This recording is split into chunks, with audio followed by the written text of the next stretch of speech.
kebijakan untuk mempengaruhi dan juga di sisi lain mensejahterakan kehidupan masyarakat bersama. Sebenarnya para pemimpin-pemimpin di negara-negara di seluruh dunia itu sudah melakukan hal yang baik, hanya saja karena adanya benturan kepentingan politik di dalamnya, sehingga pemimpin sulit untuk mengambil posisinya dalam strategis kepemimpinan untuk menentukan mana yang baik dan benar, mana yang keliru ataupun salah. Sehingga dari sanalah adanya rasa ketidakpuasan dari segelintir orang ketika mereka melihat pemimpinnya tidak pro pada mereka, pemimpinnya tidak mengeluarkan kebijakan yang justru menguntungkan diri mereka, yang pada akhirnya mereka merasa bahwa pemimpin itu tidak cocok untuk memimpin diri dan bangsa ini. Itu 4 alasan mengapa isu itu muncul. Ya, kita lanjut pada slide berikutnya.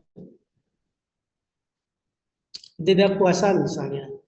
Nah, ini adalah penjabaran seperti yang tadi yang sampaikan Bapak Ibu. Merujuk pada ketidakpuasan, maka kita bisa melihat ada kebutuhan yang tidak terpenuhi. Salah satunya yang sangat erat kaitannya dengan perut kita.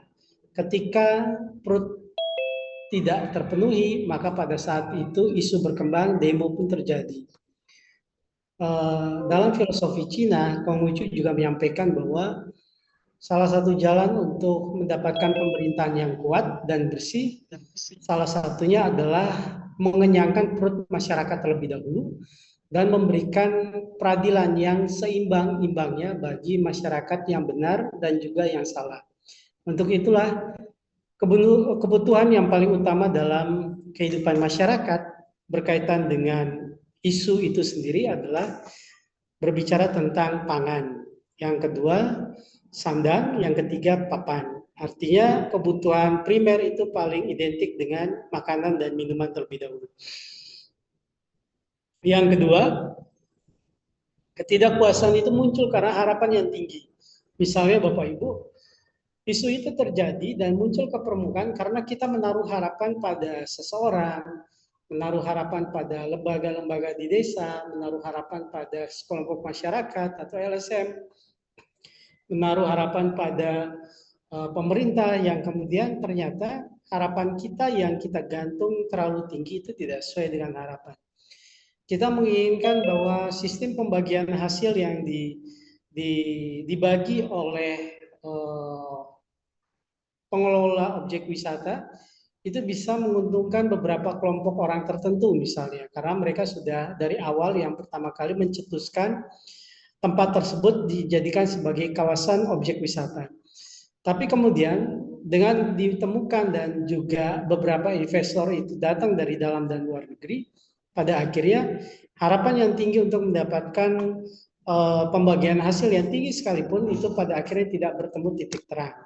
Sehingga isu itu muncul sebagai bentuk ketidakpuasan. Yang ketiga, ketidakpuasan muncul karena terlalu sering membandingkan diri sendiri dengan segala hal. Nah, ini tidak hanya pada aspek pariwisata, pada pribadi di antara kita pun juga kita mungkin sebagian dari kita berpikir bahwa kesempurnaan itu hanya milik Tuhan, betul? Yang kemudian ada beberapa segelintir orang yang kemudian masuk ke dalam kategori dimensi komunitas sempurna, maka mereka mencoba untuk melakukan apapun sesempurna mungkin. Hanya saja Bapak Ibu, ketika kita sudah melakukan prosesnya, mengerjakan prosesnya, dan hasilnya tidak sesuai dengan proses dan pengorbanan yang kita lakukan, maka pada akhirnya ketidakpuasan itu akan muncul. Ini yang kemudian kita mencoba untuk membandingkan diri kita dengan pribadi yang lain, dengan teman di sekitar, dengan perilaku orang yang di sekitar, dengan perbuatan orang di sekitar, dengan perkataan orang di sekitar, dan seterusnya. Sehingga pada akhirnya menempatkan diri bahwa kita bukan diri kita sebenarnya, tapi kita adalah bagian dari perbandingan dengan orang-orang yang berada di sekitar kita. Itu yang ketiga. Yang keempat, ketidakpuasan itu muncul sebagai bentuk karena terjebak dalam kesalahan di masa lalu. Nah, ini yang biasanya terjadi bagi segelintir orang dari kita misalnya berbicara tentang aspek ketidakpuasan. Misalnya ketika pada saat ujian skripsi dulu di S1, kita merasa bahwa kita sudah mengerjakan dan membuat proposal serta skripsi itu dengan sangat baik dan bagus. Tapi kemudian Bapak Ibu yang kita temukan di lapangan, setelah ujian skripsi selesai, justru kita kaget bahwa IPK kita sangat kecil. Kemudian ketika kita melanjutkan di program magister S2 sesuai dengan disiplin keilmuan kita, rasa trauma itu kemudian mengantongi kita. Nah, inilah yang kemudian menjebak kita dengan masa lalu. Kita mencoba untuk melakukan segala sesuatu dengan baik, tapi ternyata kita merasa bahwa percuma melakukan dengan baik, tapi pada akhirnya nanti juga IPK-nya jelek atau kurang. Nah, pikiran itu harus dibuang sejauh mungkin, kita mencoba untuk melakukan proses sebaik mungkin. Itu ketidakpuasan. Jadi, perlu aja satu, ketidakpuasan itu bisa dihadapi dengan aspek internal. Yang pertama adalah rasa percaya diri. Yang kedua, munculkan rasa keberanian dalam diri kita. Yang ketiga, kita bisa mengatasi stres dan kecemasan dalam diri kita atau salah satu penyakit dalam bentuk trauma psikosomatis. Lalu kita meningkatkan pemahaman dan juga perilaku dalam memotivasi diri kita untuk kesehatan. Karena kesehatan itu tidak hanya aspek tubuh fisik, tapi juga psikis dan spiritual. Kalau itu internal, kalau eksternal untuk menghadapi rasa ketidakpuasan ini perlu adanya produktivitas. Artinya begini Bapak Ibu,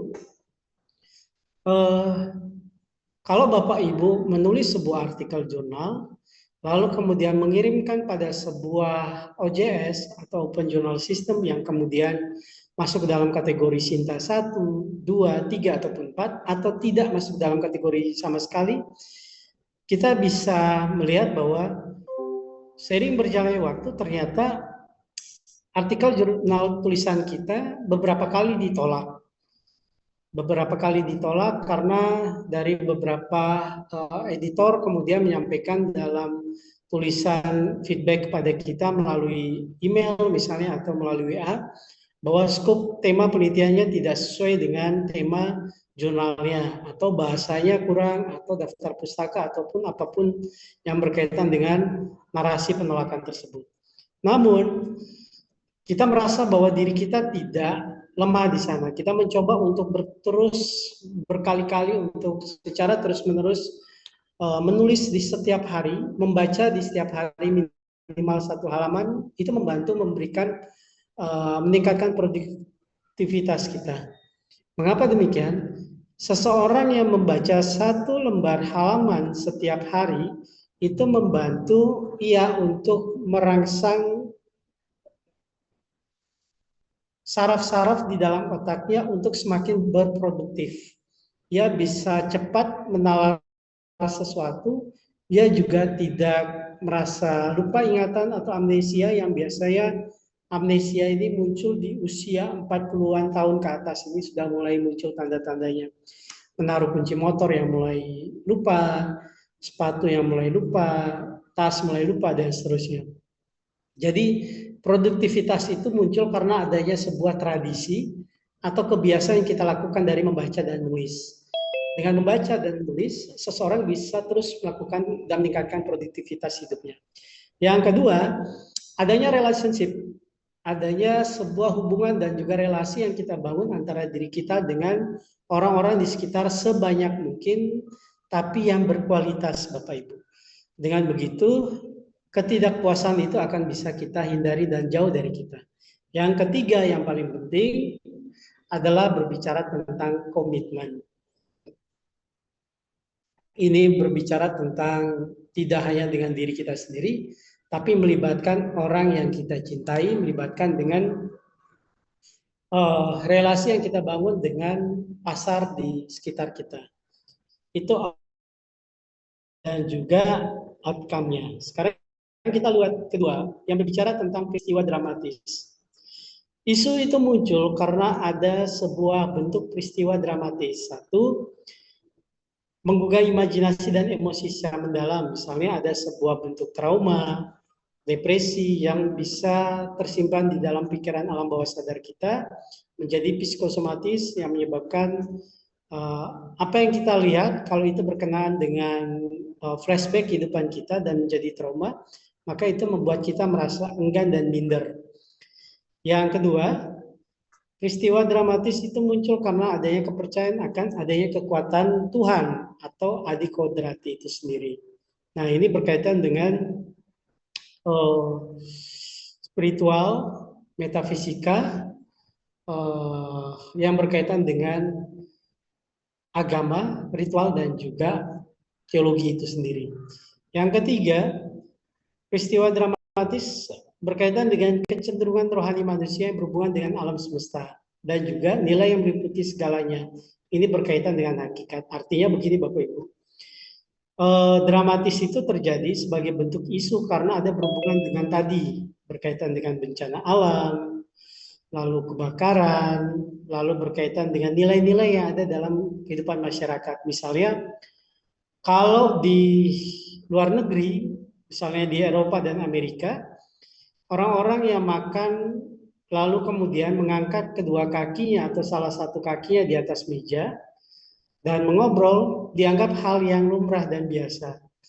Tapi ketika masuk ke dalam negara-negara di kawasan timur, khususnya di Indonesia, orang yang berbicara atau orang yang sedang duduk kemudian mengangkat kakinya di atas meja, itu dianggap sebagai praktis yang tidak pantas. Artinya ada simbol ketidaksopanan di dalamnya. Nah, ini berkaitan dengan nilai-nilai yang ada dalam kehidupan masyarakat dan berkembang sampai dengan saat ini. Yang keempat, peristiwa dramatis berkaitan dengan mencari nilai dan makna dalam tentang sesuatu. Misalnya, kalau agama itu berkaitan erat dengan cara pandang, panutan, pedoman, bagaimana bersikap yang baik dan benar sesuai dengan ajaran yang diperintahkan dalam kitab suci dan Tuhan, serta menjauhi larangannya, ada strukturnya, ada lembaga agamanya, ada aturannya, ada kitab sucinya, dan seterusnya. Tapi kalau berbicara tentang spiritual, maka kita bisa melihat bahwa Bapak Ibu bisa melihat hal ini berkaitan dengan pencarian ke dalam, lebih bersifat pribadi, berbicara tentang makna hidup, berbicara tentang kontemplasi di dalamnya.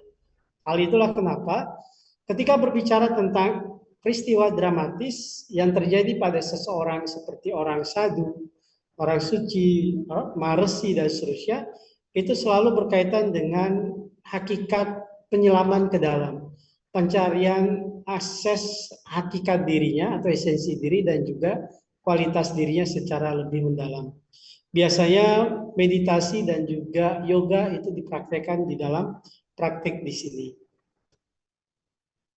Sampai di perubahan sosial, ada pertanyaan Bapak Ibu, silakan sebelum dilanjutkan.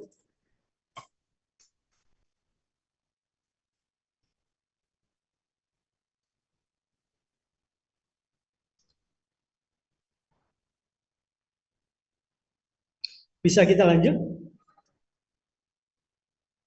Bisa, Pak.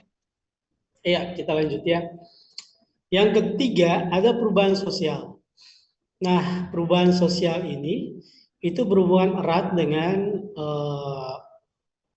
satu, berkaitan dengan perubahan yang terjadi antara individu dengan dirinya sendiri sebagai bentuk interaksi.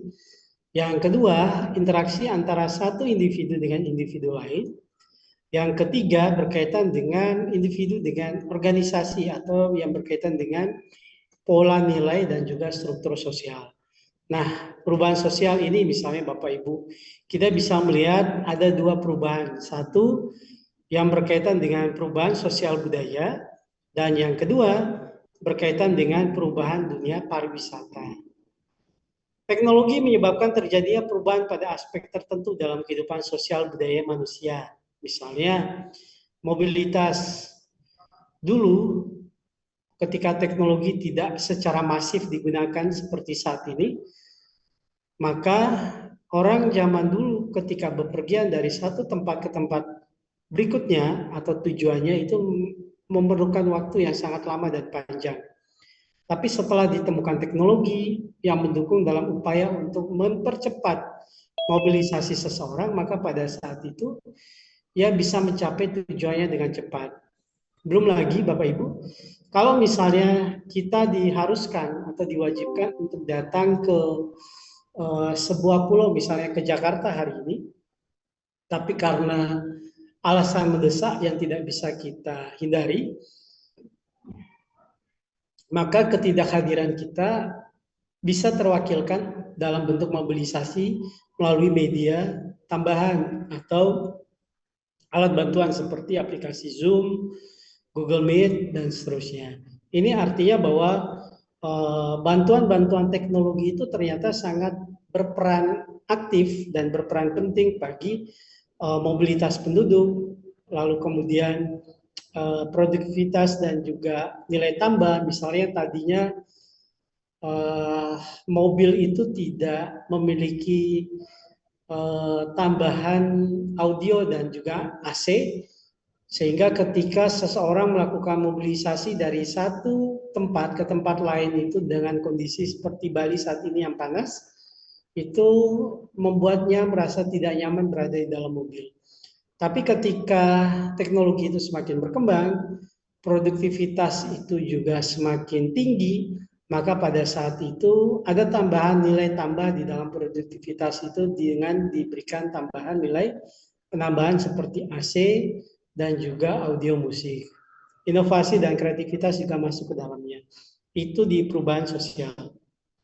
Lalu yang keempat, kita bisa melihat secara empiris yang dimaksudkan dalam aspek isu itu bisa kita merujuk pada satu, isu itu lebih banyak berbicara tentang spekulatif, tapi tidak hanya spekulatif saja Bapak Ibu, tapi kita bisa melihat bahwa isu-isu itu justru muncul dari fakta-fakta atau real yang ada di dalam lapangan yang berkaitan dengan politik, ekonomi, pendidikan, pariwisata, dan seterusnya. Yang kedua, spekulatif atau tidak spekulatif itu muncul karena adanya sebuah bentuk pengalaman secara langsung. Mereka datang untuk melihat apakah benar atau tidak. Mereka datang untuk mendengar, mereka datang untuk bertanya. Panca indera ini kemudian dikawinkan dengan objek di sekitarnya. Jadi bentuk pengalaman itu dilakukan dalam perkawinan antara panca indera dengan objek di sekeliling. Yang ketiga, apakah sesuai dengan akal sehat? Rujukan yang berkaitan dengan isu, kalau misalnya itu logis dan masuk akal, maka itu bisa diterima oleh masyarakat. Tapi kalau misalnya tidak logis dan tidak masuk akal, maka isu itu akan dibuang seiring berjalannya waktu, akan sisihkan, akan dihanyutkan begitu saja oleh masyarakat. Misalnya ketika berkaitan dengan pengangguran, ketika berkaitan dengan penyediaan lapangan kerja, bahwa pemerintah membuka lapangan pekerjaan kepada seluruh pengangguran di seluruh Indonesia, kita berpikir bahwa itu tidak sesuai dengan akal sehat.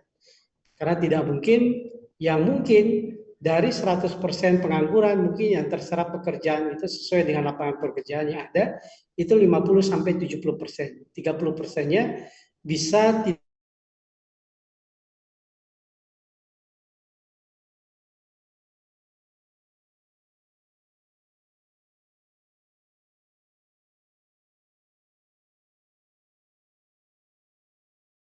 datang ke objek wisata secara langsung, ke lokus tempat penelitian itu secara langsung, yang kemudian kita melihat apakah objek wisata atau lokus penelitian itu membantu kita untuk mengembangkan atau justru menurunkan isu yang ada.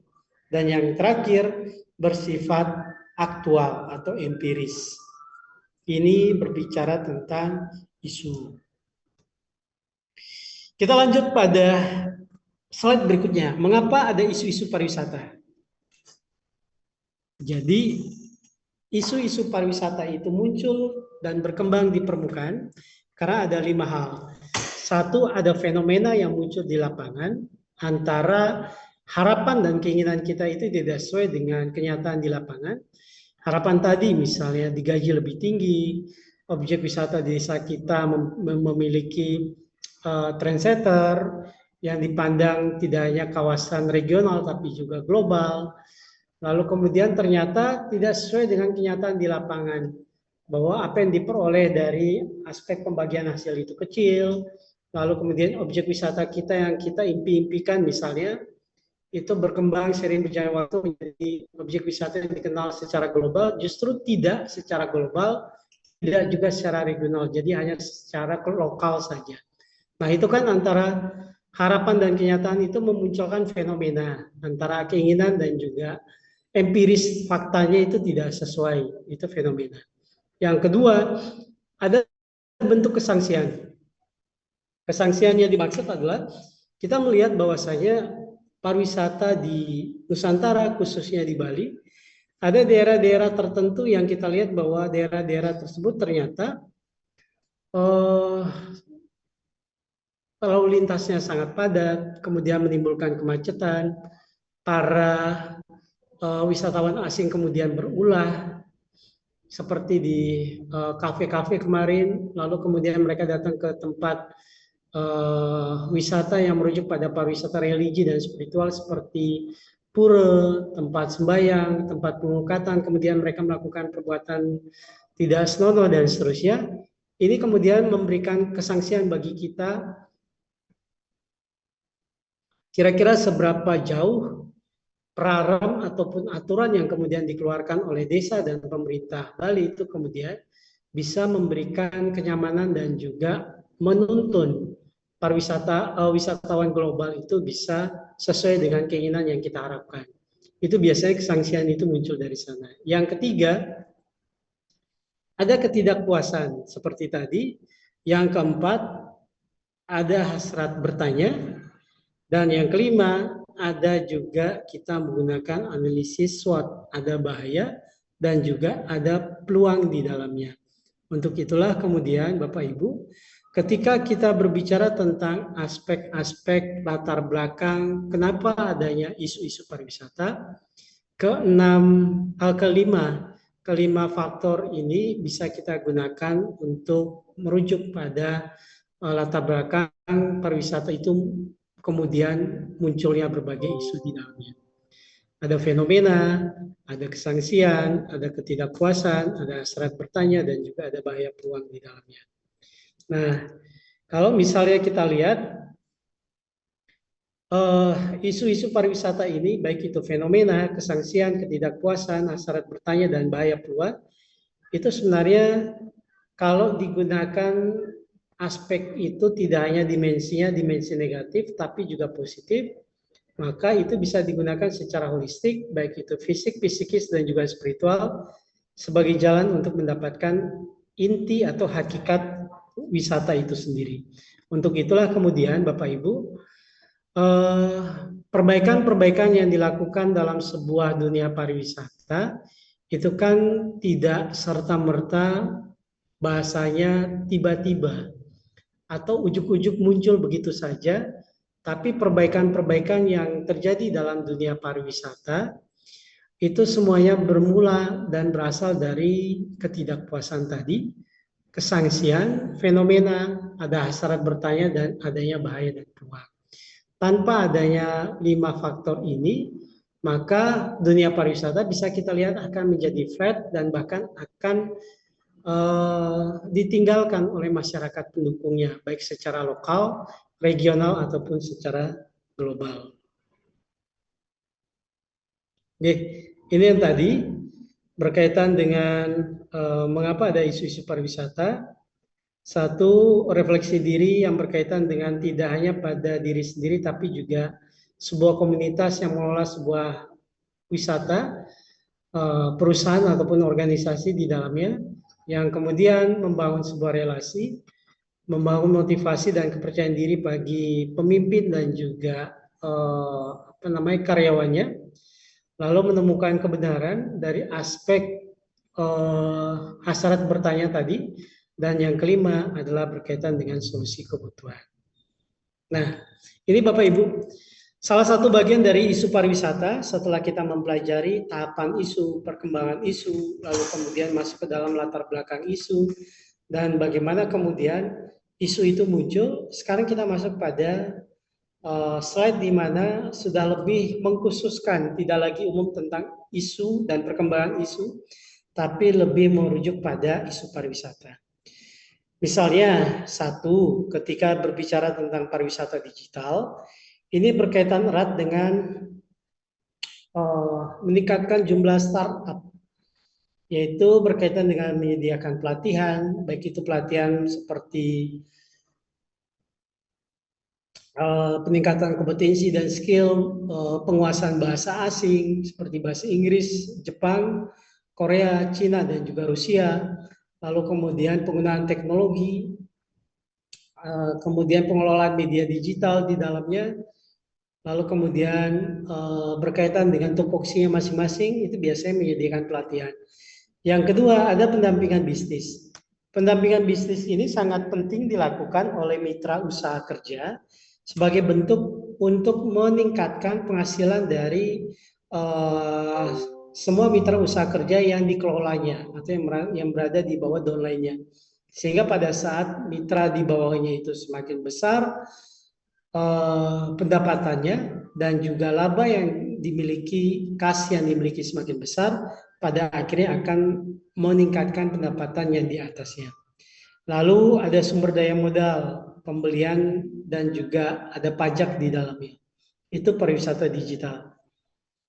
Yang kedua, ada digitalisasi nomadic tourism. Dalam isu pariwisata, ini peluang keuntungan lebih dikenal sebagai destinasi pariwisata yang ditujukan pada sebuah tempat wisata atau objek-objek wisata. Yang ketiga, ada virtual tour. Dalam isu pariwisata, ini memperluas jangkauan destinasi pariwisata dengan harga lebih murah. Bapak Ibu, mungkin masih ingat pandemi di tahun 2019 sampai dengan 2021. Di saat pandemi COVID-19 pada saat itu, dunia pariwisata Bali, Singapura, dan pulau-pulau atau negara yang mengedepankan pariwisatanya sebagai titik depan pemasukan bagi sebuah wilayah, pulau atau negara, pada saat itu mengalami kemerosotan yang sangat tajam dan juga ketidakseimbangan yang sangat kuat. Salah satu contoh yang dilakukan oleh masyarakat dan juga pengelola usaha wisata pada saat itu adalah mereka mencoba untuk menawarkan virtual tour bagi para masyarakat, baik secara lokal, regional, ataupun global, yang kemudian ditawarkan untuk bisa merasakan bepergian dari satu tempat ke tempat lain. Virtual tour ini dilakukan satu karena apa? Dasarnya karena pada saat itu sudah ada lockdown, sudah ada pelarangan pariwisata kunjungan dari satu daerah ke daerah lain, dari satu negara ke negara lain. Bahkan kita di Bali sekalipun di Indonesia pada saat itu juga terkena kebijakan lockdown yang hanya memperbolehkan satu perusahaan itu diwakili dalam satu hari itu memiliki karyawan yang tidak sepenuhnya masuk, tapi di setiap divisi itu hanya diwakili satu orang semata. Yang dibuktikan dengan surat izin kerja ataupun rekomendasi dari atasan ketika bertemu dengan pecalang ataupun polisi. Yang kedua, Bapak Ibu, virtual tour ini dimungkinkan karena apa? Karena adanya kegundahan dari masyarakat yang biasanya melakukan tamasya, melakukan refreshing di setiap tahun sekali atau setiap 6 bulan sekali atau bahkan setiap minggu dan setiap bulan sekali. Lalu kemudian mereka tiba-tiba diminta untuk lockdown, untuk diam di dalam rumah. Pada saat itulah stres itu berkembang. Jadi pandemi COVID-19 pada saat itu tidak hanya berdampak pada kesehatan fisik, tapi juga fisikis dalam bentuk trauma dan depresi. Sehingga apa yang terjadi? Yang terjadi adalah para pengelola usaha wisata di Bali pada saat itu untuk mencoba menawarkan sesuatu yang baru, yang belum pernah ditawarkan dalam dunia pariwisata digital, dengan cara mereka menawarkan pariwisata virtual tour di dalamnya. Dari sini kita bepergian ke Cina, di Cina kita melakukan apa saja dengan menggunakan media Zoom dan seterusnya, maka kita bisa melakukan virtual tour. Kita bisa melihat Cina, kita bisa melihat tembok besar Cina, kita bisa melihat Sungai Kuning di dalamnya, kita bisa melihat peninggalan dinasti Zhou di dalamnya, dan seterusnya. Nah, ini dilakukan di Bali pada saat itu. Yang terakhir, isu pariwisata yang muncul adalah kampanye staycation. Menghabiskan waktu di daerah lokal daripada bepergian jauh, misalnya. Setelah nyepi tanggal 29 kan kita merayakan Lebaran. Terutama bagi umat muslim yang merayakannya. Mungkin yang yakin Bapak Ibu sudah memiliki planning. Ada yang planningnya keluar kota, ada yang planningnya keluar negeri, atau mungkin ada yang planningnya hanya di daerah sekitar sendiri saja Pak, karena satu berkaitan dengan pekerjaan, yang kedua berkaitan dengan amunisi perut. Nah, kemudian kategori kampanye staycation ini secara tidak langsung para wisatawan itu justru meningkatkan pendapatan bagi dunia pariwisata tingkat lokal. Karena apa? Karena berbagai bentuk perusahaan, baik itu hotel, tempat wisata, lalu kemudian usaha-usaha wisata lainnya, itu bisa berkembang ketika turis-turis lokal ini tidak bepergian keluar, tapi justru datang ke tempat wisata lokal, kemudian mereka nginap, dan pada akhirnya mereka membantu masyarakat lokal yang memiliki pengelolaan usaha wisata itu menjadi lebih sejahtera. Itu staycation kampanye. Yang berikutnya, isu pariwisata mencakup satu, lingkungan, kedua sosial budaya, ketiga ekonomi dan teknologi. Nanti tugas itu di 4 tugas kelompok itu berkaitan dengan lingkungan, sosial budaya, dan juga ekonomi serta teknologi. Jadi isu pariwisata itu ruang lingkup mencakup 4 dimensi pengetahuan. Satu, berkenaan dengan lingkungan, kedua sosial budaya, ketiga ekonomi dan teknologi. Kenapa demikian? Karena di mana ada sebuah usaha wisata, di mana ada sebuah pengelolaan wisata, pasti tempat wisata dan objek wisata selalu berkenaan dengan wilayah geografis.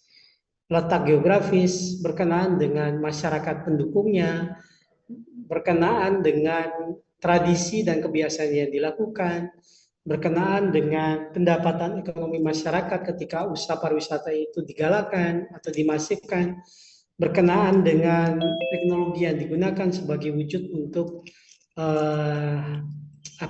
meningkatkan pariwisata itu semakin dikenal di dalam dunia digital.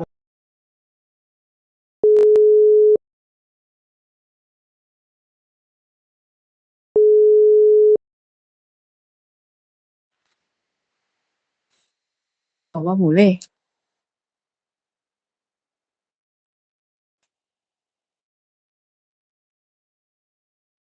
Nah, di jam 5.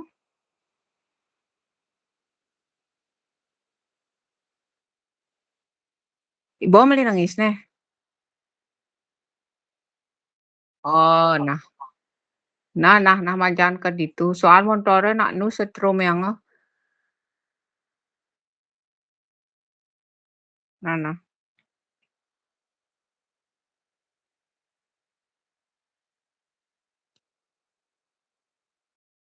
Juga pelaku usaha.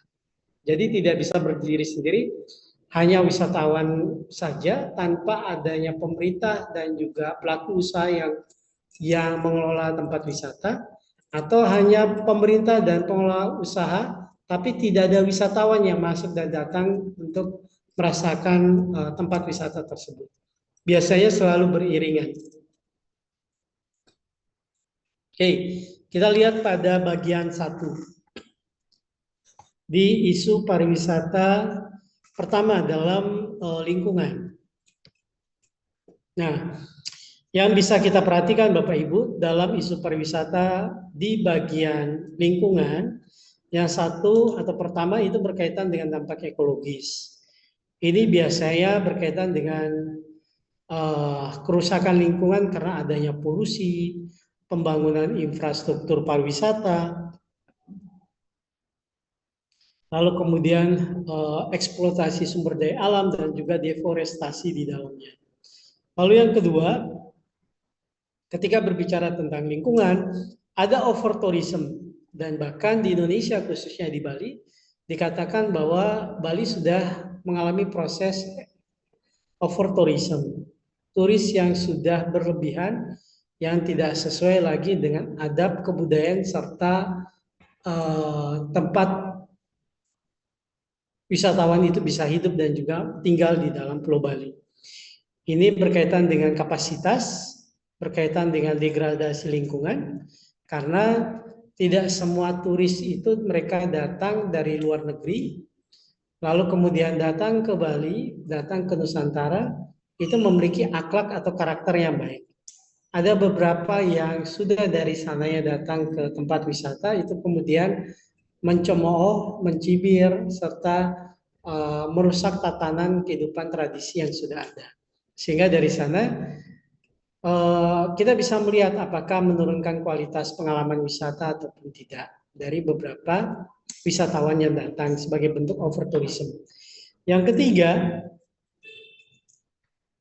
ada polusi dan sampah. Nah, polusi dan sampah ini sangat erat berkaitan dengan limbah plastik, emisi karbon, dan pencemaran air. Untuk itulah Bapak Ibu, ketika berbicara tentang aspek polusi dan sampah, kita tahu bahwa hampir setiap tahun pantai-pantai yang ada di Bali, terutama Pantai Kuta dan Sanur, itu biasanya dikirim. Ada sebuah proses pengiriman sampah yang coba diganti dengan bukan kiriman sampah tapi kiriman uang, pasti banyak yang suka dan mengambilnya. Tapi karena kiriman sampah agak sulit orang untuk kemudian membersihkan dan menunggu pemerintah untuk melakukan swadaya pemerintah itu sendiri untuk membersihkan. Nah, ini terjadi tidak hanya di Indonesia Bapak Ibu, tidak hanya di Bali khususnya, tapi juga ternyata terjadi di India. Di India Bapak Ibu, kita bisa melihat di India sebelum tahun 2015, pemerintah India pada saat itu dipusingkan dengan polusi dan pencemaran lingkungan yang terjadi di 3 sungai besar di India pada saat itu. Yang pertama di Sungai Gangga, yang kemudian kedua di Sungai Yamuna, dan yang ketiga di Sungai Saraswati. Ini adalah 3 nadi utama, sungai utama yang berada di India sebagai simbol spiritual bagi penduduk India dan umat Hindu pada umumnya. Lalu apa yang terjadi dan bagaimana bisa menimbulkan polusi dan pencemaran yang terjadi di 3 sungai tersebut? Karena kita melihat bahwa di setiap tahun puluhan ribu jenazah itu dikremasi di samping persis tepat Sungai Gangga. Ketika mereka mengkremasi sawo atau jenazah atau mayat yang kemudian dibakar itu dengan menggunakan kayu yang sederhana, pada saat itu tubuh secara totalitas tidak bisa dibakar secara utuh, yang kemudian tulang belulang pun juga pada akhirnya masih disisakan untuk kemudian dilemparkan atau dihanyutkan di Sungai Gangga. Jadi jangan kaget Bapak Ibu, di awal tahun 2015 kita banyak atau sering kali menemukan beberapa potongan tubuh manusia di dekat Sungai Gangga atau berada di Sungai Gangga yang kemudian mengalir di antara Sungai Gangga dari hulu ke hilir.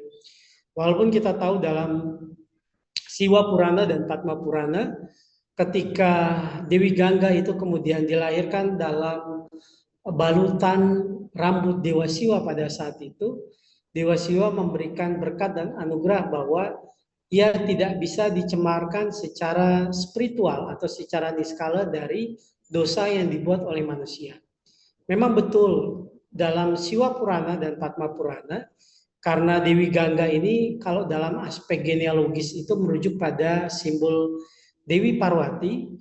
Dewi Parwati adalah adiknya Dewi Gangga, keduanya adalah putri dari Raja Himawan, Raja Himalaya, yang pada saat itu ketika Dewi Gangga itu lahir dari rambut Dewa Siwa, kemudian menghujani bumi India pada saat itu dan membersihkan seluruh dosa manusia, maka sering berjalannya waktu karena kurangnya, sekali lagi, karena kurangnya edukasi, panutan, dan juga contoh yang dilakukan oleh pemerintah India pada saat itu, dan kesadaran masyarakat India yang tidak kurang lebih baik, maka pada saat itu polusi dan pencemaran terjadi.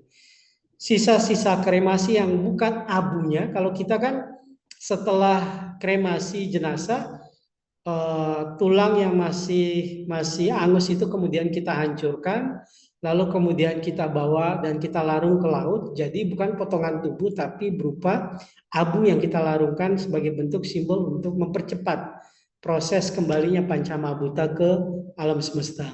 Kenapa laut? Karena dipilih laut sebagai simbol pemurnian dan penyucian wujud dari Dewa Baruna. Nah, di India justru karena tidak adanya edukasi dan kesadaran masyarakat yang masih kurang pada saat itu di bawah tahun 2015, maka pada saat itu potongan-potongan tubuh yang belum habis terbakar karena kayunya sudah habis atau sudah malam hari, maka pada saat itu mereka melarungkan itu ke laut. Melarungkan itu ke Sungai Gangga. Yang kedua, tidak hanya potongan-potongan tubuh manusia saja Bapak Ibu, tapi juga polusi pada pencemaran pabrik. Kita tahu bahwa pabrik itu memiliki bahan-bahan kimia yang sangat berbahaya, yang bisa merusak pencernaan dan juga kulit siapapun yang mandi atau mengkonsumsi air sungai tersebut. Itu yang kedua. Yang ketiga, masyarakat India menganggap bahwa karena air sungai Gangga ini bersih dan suci yang diberikan anugerah dan berkat oleh Dewa Siwa kepada Dewi Gangga, maka mereka melakukan segala aktivitas kehidupannya itu dengan menggunakan air sungai Gangga. Mereka meminum langsung dari sungai Gangga yang tadinya tercemari tadi di poin nomor 1 dan 2. Mereka mandi langsung di sungai Gangga, mereka mencuci di sungai Gangga, apapun itu bentuknya, mereka lakukan di sungai Gangga. Yang pada akhirnya apa yang terjadi? Sungai Gangga penuh dengan polusi, pencemaran, banyak sekali unsur kimiawi yang sangat berbahaya, bakteri dan juga infeksi virus di dalamnya itu menjadi satu kesatuan. Sehingga di tahun 2016, Perdana Menteri India pada saat itu Narendra Modi menggunakan biaya anggaran puluhan miliar, kemudian mencoba untuk membersihkan dan juga memurnikan Sungai Gangga dan juga sisi-sisi Sungai Gangga yang dibantu oleh Bank Dunia. Yang saat ini Bapak Ibu kalau datang ke Sungai Gangga itu jauh lebih bersih dibandingkan dengan tahun di bawah tahun 2015. Yang keempat, ada perubahan iklim. Jika berkaitan dengan lingkungan, satu, meningkatnya suhu global seperti saat ini, kita merasa panas di Bali, kita sudah menurunkan AC itu di angka 20, di angka 18, tapi ternyata masih juga panas.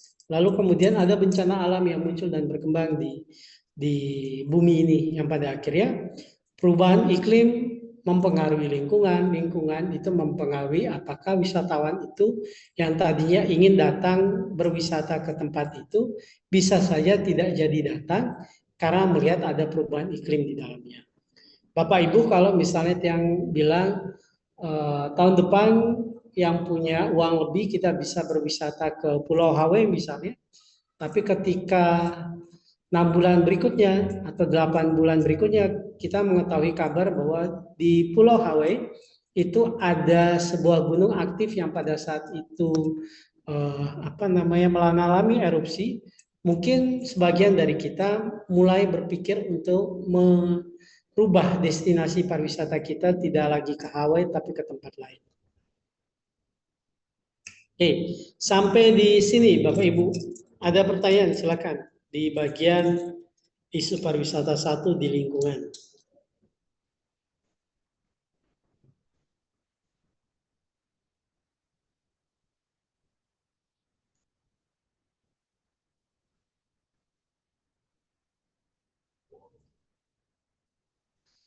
Brendan?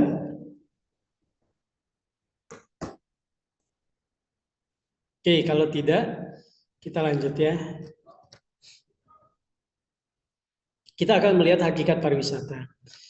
Nah, ada 3 poin Bapak Ibu untuk kita mengetahui dasar-dasar pariwisata.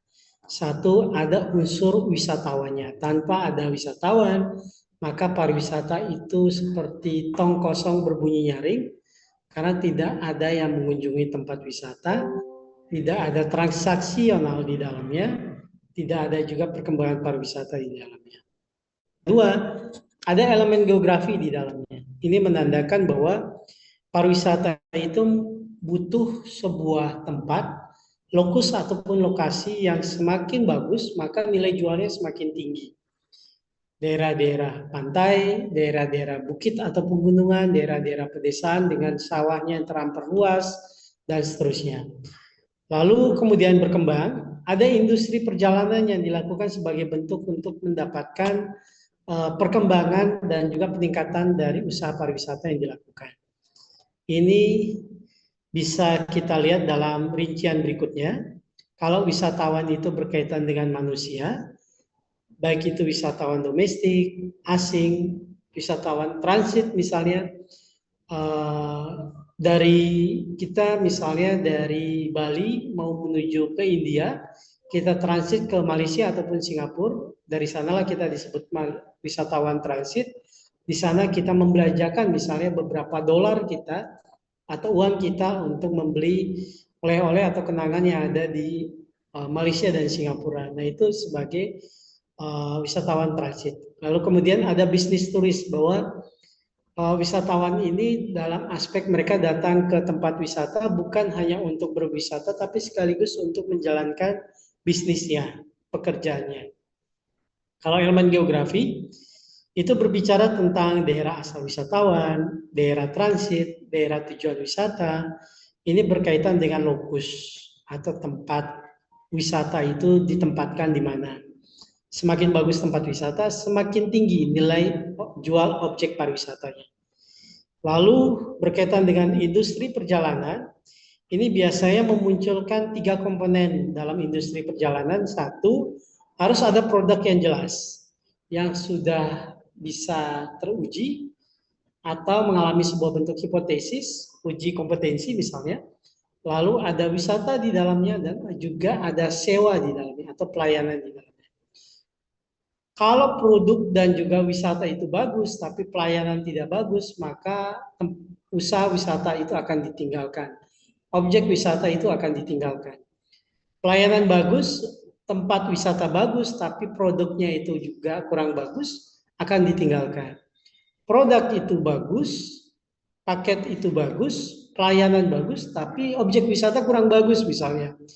Tidak ada sarana prasarana infrastruktur, misalnya toilet yang mendukung, jalan bagi seseorang yang lumpuh dan seterusnya. Pada akhirnya membuat wisatawan itu minder dan beralih ke objek wisata. Itu mengapa industri pariwisata itu berkenaan dengan 3 aspek tadi, produk, wisata, dan juga pelayanan. Ini berkaitan dengan waktu.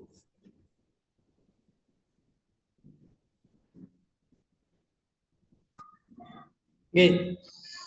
Lalu untuk apa orang berwisata? Dalam isu-isu pariwisata, seseorang berwisata satu untuk bersenang-senang. Ia menghabiskan waktu karena misalnya 1 tahun itu sudah bekerja full.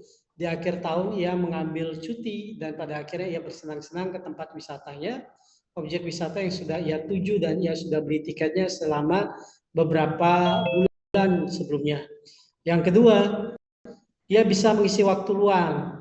Misalnya karena pekerjaannya sudah selesai, ia tidak tahu lagi menggunakan waktu luangnya untuk apa, lalu kemudian ia mencoba untuk berpikir bahwa waktu-waktu luang itu digunakan untuk rekreasi. Ketiga, bersantai.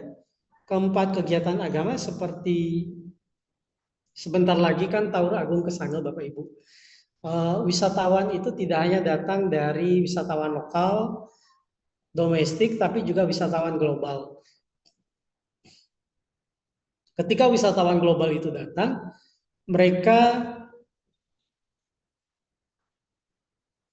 mereka akan melihat secara umum bagaimana prosesi itu berjalan. Tradisi itu bagaimana bisa berjalan, kebiasaan itu bagaimana bisa berjalan. Dari sana kemudian mereka melakukan sebuah studi, mereka melakukan sebuah pengamatan, observasi, lalu terlibat secara langsung dalam bentuk kegiatan-kegiatan keagamaan dalam agama-agama yang justru bukan agama mereka sendiri, tapi masuk dalam sebuah tradisi kebudayaan dalam agama yang lain. Misalnya ketika Taruh Agung Kesanga, ini kan merupakan salah satu penjabaran dari tradisi perayaan Hari Raya umat Hindu di Nusantara atau di Indonesia yang kemudian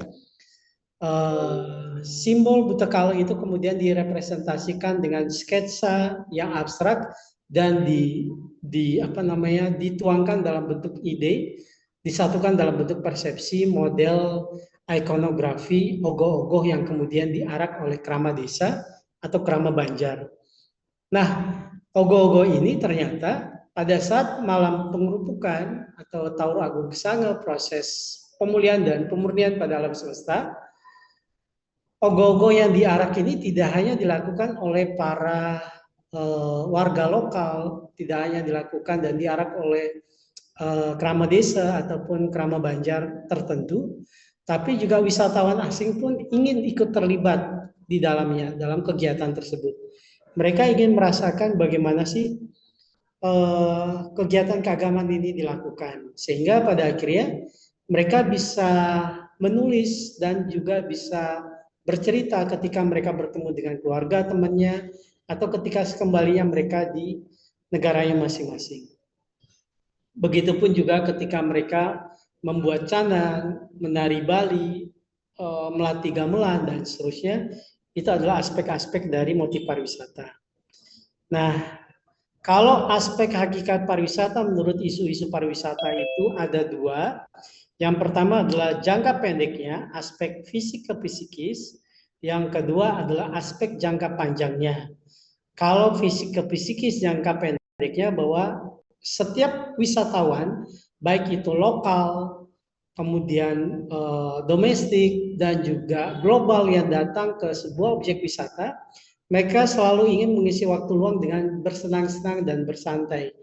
Mereka ingin sekali merasakan dan membuat tubuh itu lebih sehat dan segar. Ada sebuah proses pengecasan dan refreshing kembali. Nah, itu kemudian mereka dapatkan ketika mereka lakukan dalam hakikat pariwisata jangka pendek, fisik ke psikis. Mereka merasa lebih nyaman, tenang, damai ketika mereka habis kembali atau berada di dalam sebuah objek wisata. Itu jangka pendek. Kalau jangka panjangnya Bapak Ibu, hakikat pariwisata yang masuk dalam kategori isu pariwisata, kita bisa melihat bahwa jangka panjangnya motif pariwisata itu bermuara pada kenikmatan dan kepuasan pada wisatawan dan kemakmuran serta kesejahteraan bagi masyarakat. Ini tandanya bahwa wisatawan yang datang ke tempat wisata atau objek wisata itu tidak serta-merta hanya memberikan kebaikan dan juga refreshing bagi para wisatawan, tapi juga dapat memberikan keuntungan bagi para pelaku usaha wisata, masyarakat sekitarnya, dan juga pemerintah di dalamnya. Nah, ini dikatakan sebagai aspek multidimensi karena bersifat pendek, jangka pendek, dan juga bersifat jangka panjang di dalamnya. Oke. Baik itu jangka pendek ataupun jangka panjang, yang kita ketahui bersama, siapapun yang masuk dalam pariwisata sebagai wisatawan, pelaku usaha wisata ataupun pemerintah, biasanya happy, membawa kesenangan dan juga kebahagiaan. Kalau misalnya tidak happy, berarti ada sebuah unsur di dalamnya yang miss, yang tidak berkorelasi dengan unsur-unsur lainnya. Misalnya berkaitan dengan paketnya atau produknya, berkaitan dengan pelayanannya, berkaitan dengan aturannya, dan seterusnya. Ya, kita lanjutkan.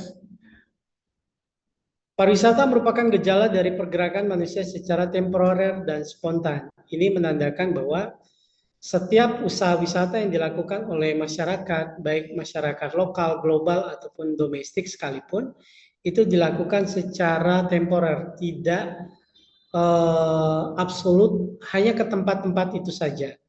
Tapi beberapa tempat secara bergantian dan beraneka ragam akan dikunjungi.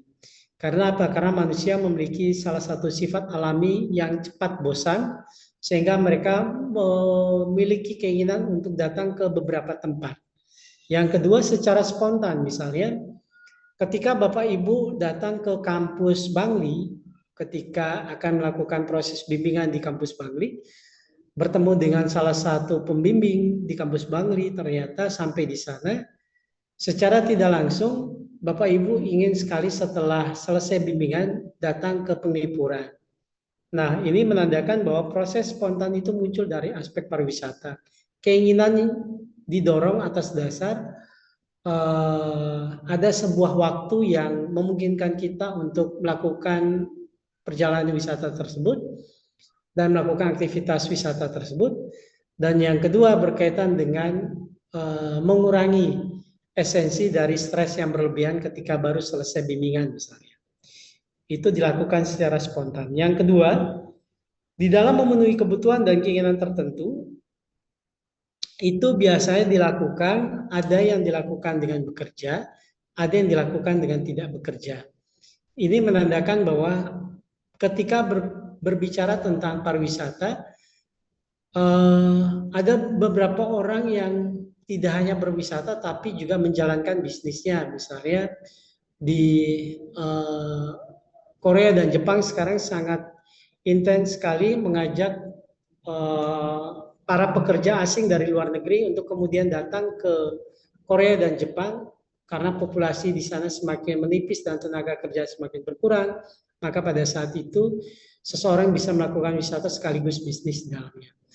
Nah, ini artinya bahwa wisatawan bisa menghasilkan uang atau tidak menghasilkan uang tergantung pada visa yang kemudian dikeluarkan oleh pemerintah. Yang ketiga, gejala-gejala tersebut mendorong dan menumbuhkan kegiatan-kegiatan dalam bidang konsumsi dan produksi. Ini artinya Bapak Ibu, tunjangan hari raya yang diberikan sebentar lagi, baik itu di tempat kerja kita ataupun keluarga kita, yang biasanya dilihat pada aspek mayoritas atau dominan dalam sebuah perusahaan, maka ada beberapa perusahaan yang memukul rata tunjangan hari raya itu tidak dikeluarkan pada saat tahun baru, tidak dikeluarkan pada saat hari raya Nyepi atau hari raya lainnya, tapi dipukul rata misalnya pada saat hari raya Idul Fitri karena mayoritas misalnya. Di saat sebelum hari raya Lebaran pada saat itu THR dikeluarkan. THR ini kan mendorong bagi semua masyarakat untuk kemudian melakukan sebuah konsumtif untuk membeli barang sesuai dengan keinginannya dan kemudian perputaran uang itu terjadi. Ketika perputaran uang itu terjadi dalam negara, semakin banyak dan semakin besar, maka negara itu untung. Nah, ini sebagai bentuk dari prinsip ekonomi, semakin sedikit perputaran ekonomi itu terjadi, perputaran uang itu terjadi, maka semakin sedikit negara mendapatkan keuntungan. Karena apa? Karena ada pajak di dalamnya yang semakin tinggi berputar. Itu yang ketiga. Nah, kalau bisa dijabarkan dalam gambar di depan, kita bisa melihat bahwa pergerakan manusia secara temporer dan spontan itu misalnya berkaitan dengan menetap dalam kurun waktu tertentu, lalu kemudian di dalam memenuhi kebutuhan dan keinginan tertentu, itu wisatawan dianggap hanya berwisata, tidak bekerja, itu bisa menarik jauh lebih banyak lagi para wisatawan. Lalu kemudian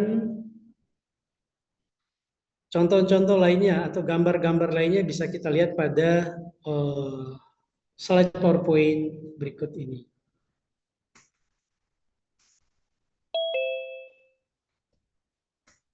Oke, pada gambar-gambar ini seperti Danau Toba, lalu kemudian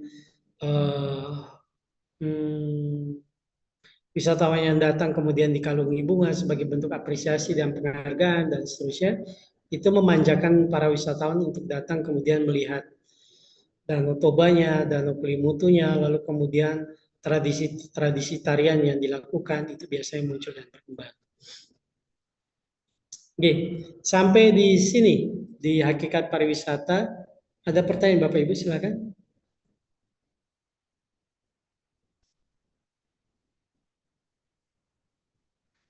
Dari saya belum nih ke Pak. Iya. Yang lainnya ada? Izin Pak Dokter, selamat sore. Selamat sore, silakan Pak. Nah, jadi pertanyaan saya, Boleh.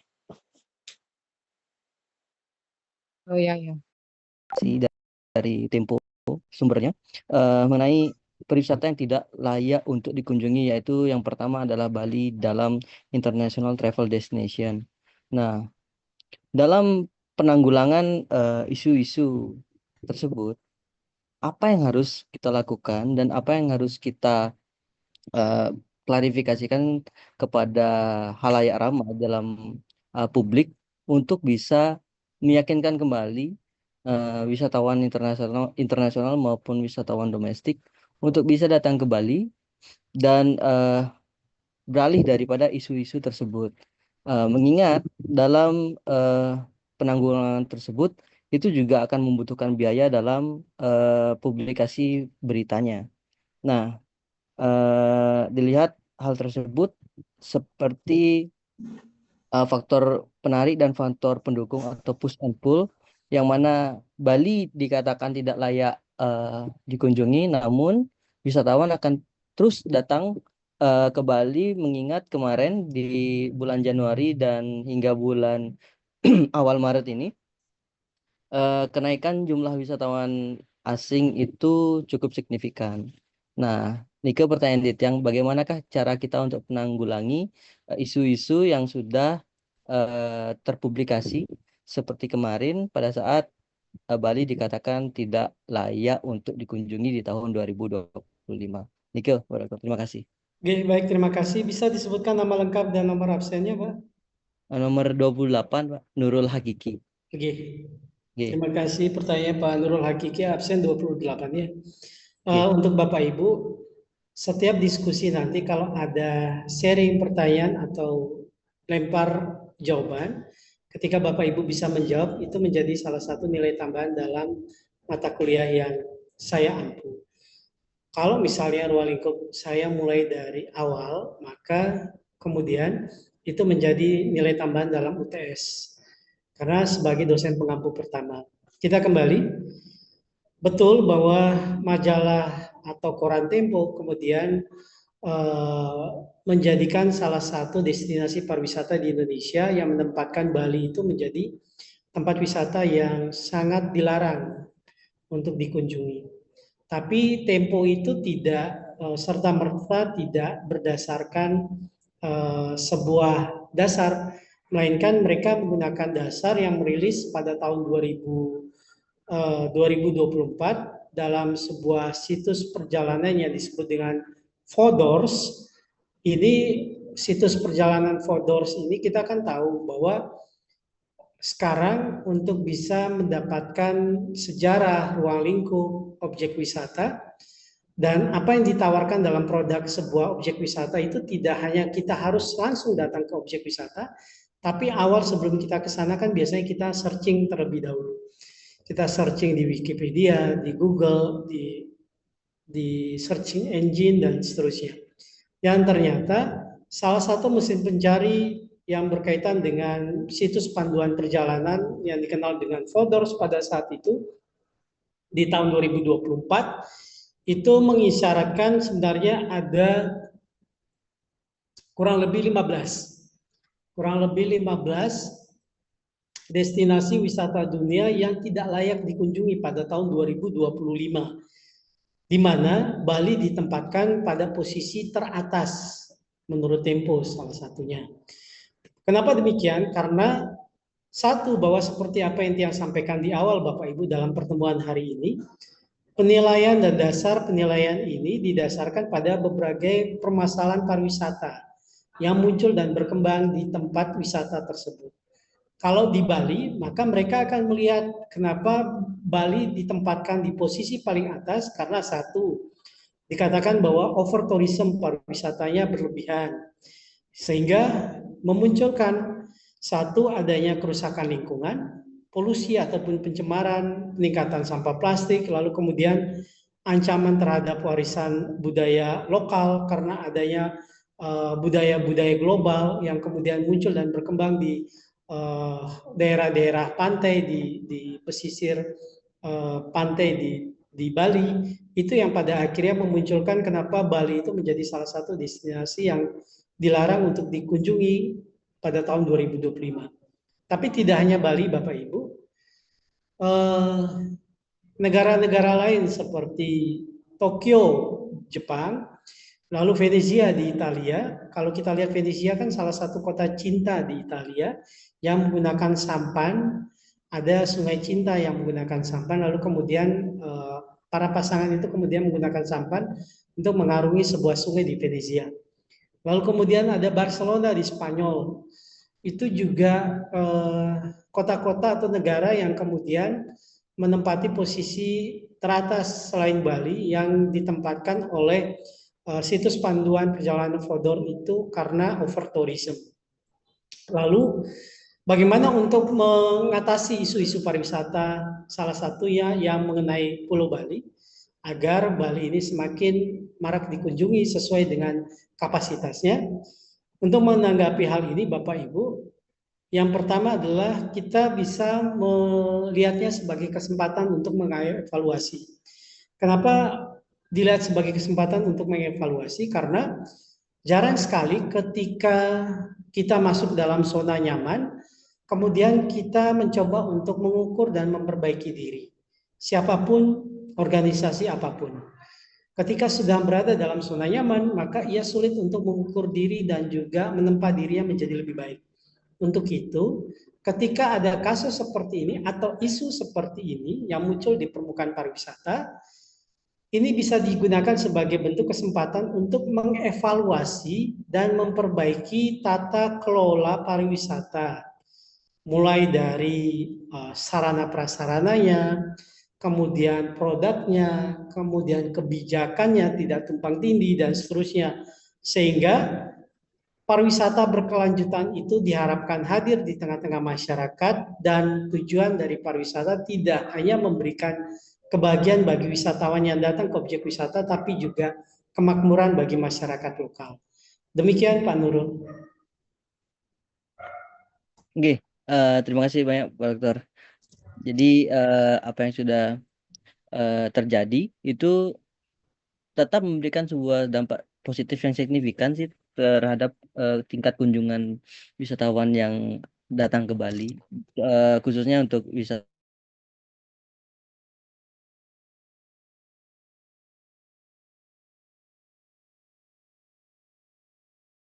Betul Pak Nurul. Terima kasih juga pertanyaannya. Wenten malih pertanyaan Bapak Ibu. Swastiastu Pak Dokter. Swastiastu, terus Pak Made. Mungkin tidak bertanya ya, tapi ingin beri pendapat dari pertanyaan Pak Nurul tadi mengenai berita dari Tempo atau Fodors tadi. Majalah internasional itu saya juga syok, Bali masuk salah satu atau yang teratas di destinasi wisata yang tidak layak untuk dikunjungi. Tapi setelah melihat list di bawahnya, ada Tokyo, dan Venezia dan sebagainya, jadi merasa tidak terlalu worry karena itu daerah yang luar biasa indah dan tidak mungkin akan ditinggalkan juga. Tapi memang sangat beralasan dan saya sangat setuju dengan Pak Dokter bahwa itu menjadi refleksi buat kita agar tidak terlalu nyaman di sana itu. Tapi juga di lain kesempatan, di majalah yang lain, di media travel yang lain, di TripAdvisor, malah Bali dinobatkan sebagai destinasi dengan kekayaan budaya yang paling kuat. Jadi Travel Choice Award, Culture Travel Choice Award di tahun 2025. Jadi di satu sisi tidak menyarankan dari Fodors, tapi di TripAdvisor malah menjadikan Bali sebagai destinasi nomor 1. Nah, mungkin sebagai wisatawan, banyak wisatawan akan melihat itu sebagai kebingungan seperti itu, tapi juga mereka akan sangat kritis dan tentunya push and pull tadi akan tetap terjadi, positif negatif. Bali bisa berbenah dan tentunya Bali akan tetap dicintai. Terima kasih pada Pak. Terima kasih Pak Made. Benar bahwa TripAdvisor juga di tahun 2024 juga menempatkan Bali itu sebagai salah satu di puncak posisi teratas ketika signifikansinya dilihat pada kultur atau budayanya. Ini tandanya Bapak Ibu bahwa isu-isu pariwisata itu tidak hanya kita lihat pada sebentar ya, yang kembali pada slide sebelumnya.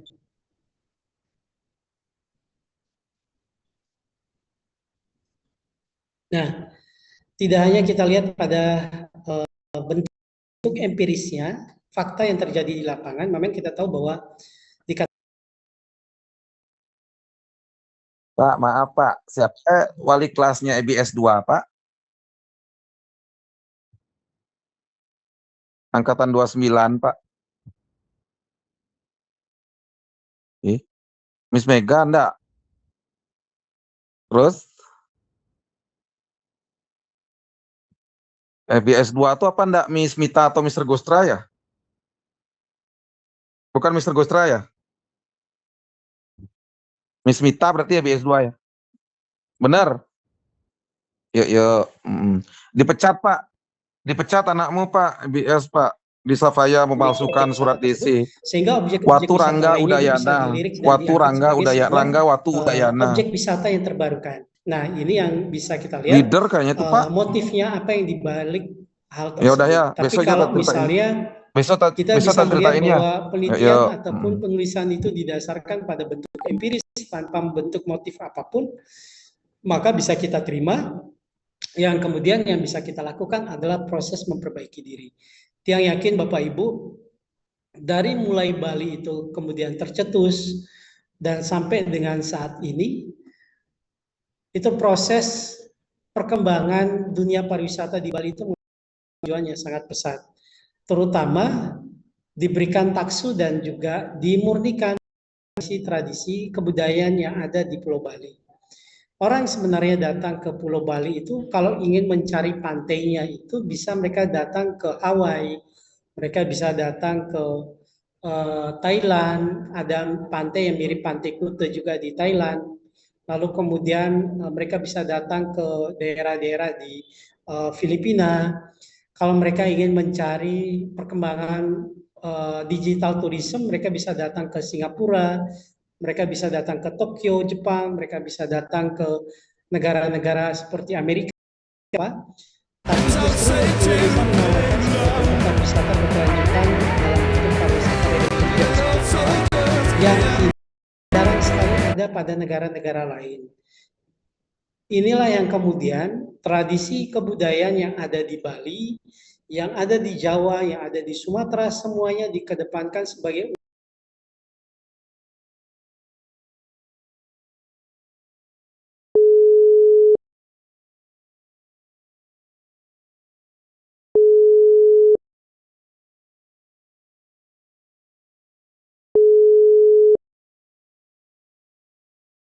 atau perbedaan kepentingan dan juga pemahaman yang berbeda antara satu dan lainnya justru bisa menimbulkan konflik kepentingan di dalamnya. Itu hati-hati nggih. Karena kita sudah mempelajari isu pariwisata, yang yakin Bapak Ibu lebih bijaksana, bukan bejek sini, bejek sana. Demikian Bapak Ibu perkuliahan yang bisa Tiang sampaikan pada hari ini. Terima kasih sudah bisa ikut kuliah pada hari ini. Kebetulan Tiang tadi ada menguji 2 proposal di Pramawidya dan saat ini Tiang berada di kelas kita Bapak Ibu. Kelas kita di S2 Pariwisata Budaya dan Keagamaan. Kita kuliah secara daring dan terima kasih sudah join. Mohon maaf kalau ada hal-hal yang kurang berkenan. Akhir kata yang tutup dengan mengaturkan pramasanti. Om Shanti, Santi, Om. Assalamualaikum warahmatullahi wabarakatuh. Shalom, salam sejahtera bagi kita. Rahayu Bapak Ibu. Iya, Rayu, Pak. Rahayu. Terima kasih Bapak. Pak. Rayu. Tiang izin live ya. Nggih. Terus